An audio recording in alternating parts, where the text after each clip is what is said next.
Hallo, Vordengar Medai. This is not a Keiho video, as it turns out. I really wanted to make this since the day I thought of it, so I did. Gimmicks, they are a big part of Pokemon as a brand, whether it be what the starters are based on, what the region is based on, etc. And since Pokemon Legends ZA will be well on its way towards release, it's been speculated that Mega Evolutions will make a comeback to the Pokemon franchise. I love Mega Evolutions. It's just an interesting idea to put Pokemon and make them more legendary-like. Though that's not what this video will be about. But a Mega Evo video is in my Pokemon video Google Doc. So if you want to stick around for that, you know, I'm never doing that again. Now that that's out of the way, since we're talking about gimmicks, specifically the ones that changes gameplay, there is quite a few gimmicks that didn't really pique people's interests, or live up to the legacy that Mega Evolutions had. One of them especially was apparently maxing, from the Sword and Shield games. Most reasoning I see is that there's nothing interesting in a Pokemon getting bigger for a gimmick, which I can see, but personally I liked it because 12-year-old me played it thinking that the Pokemon was a mech or a kaiju that I control when playing the games. The other one, which is the subject of this video, is terastallization.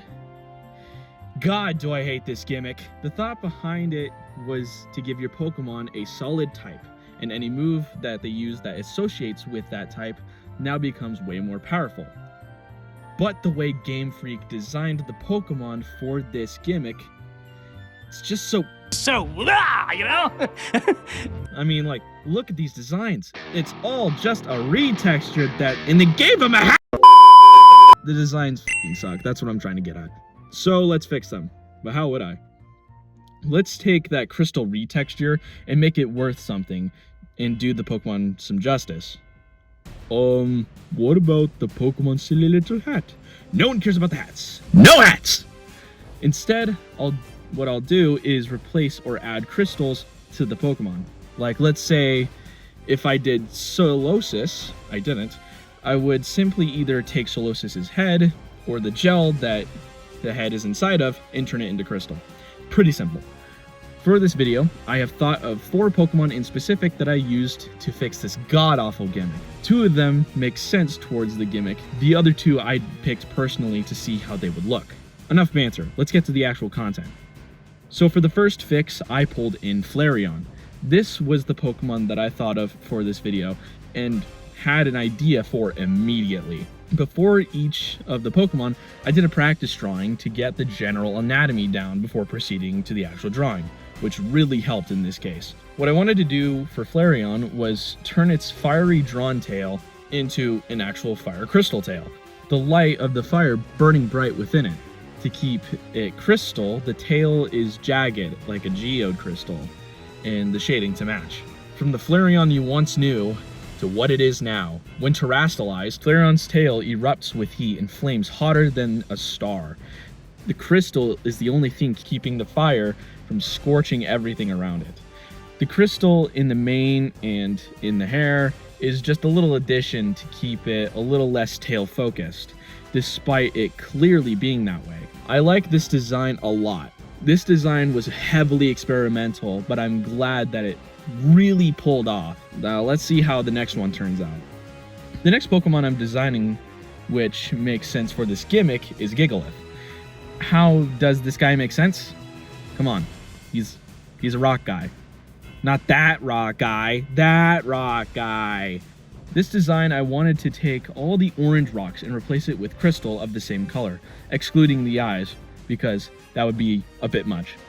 In my opinion, at least. When looking at the body type, I know that the torso piece is not correct to the original design, but I changed it for a more dynamic pose in which he's leaning. Could he also do that with a rock torso? Yeah. Well, you're right, but it looks stupid. Anyway, my version, I say, is a lot better. So here's Gigalith, terastallized. After thousands of years, the rocks on a terastallized Gigalith turn into great orange geode, which gives it almost triple the original durability.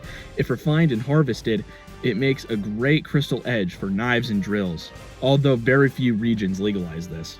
You will notice that on each and every design, that the quality rises and rises as these designs go on. The shiny is also my favorite for this episode. The next design is more the primary inspiration behind the video, and the one that makes the most sense with this video, because Sableye is heavily associated with crystals and gems to the point where its diet is made up of them.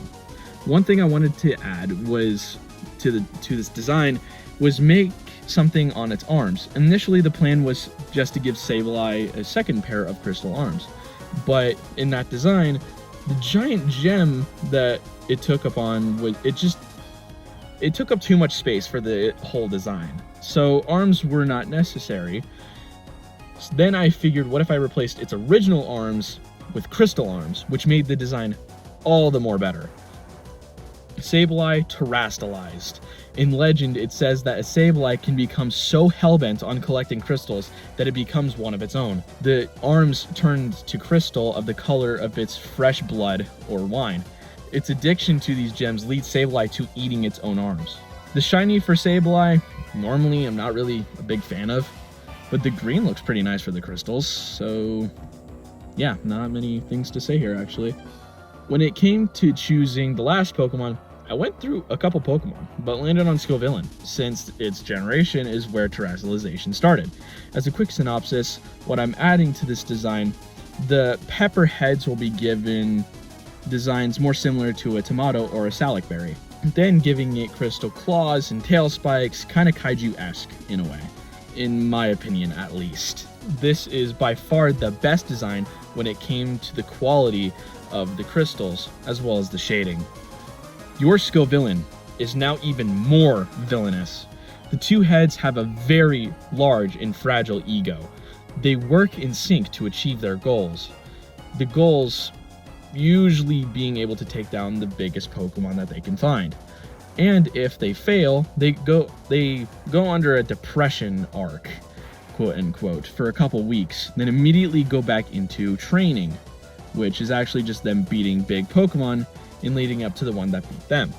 If you've noticed, the shiny looks different than the regular Scovillain shiny. I changed the pepper colors because the shiny's kinda, yeah, pretty lackluster to be honest. I hope you enjoyed my idea for fixing this god-awful gimmick. Do you think I fixed it? I'd love to hear your opinions. Anyway, well, that's it from me. I don't really have a good way to end it, and I just realized as I'm recording this is pretty short for a video. So, yeah, I'll end this in Norwegian. Farvel taver!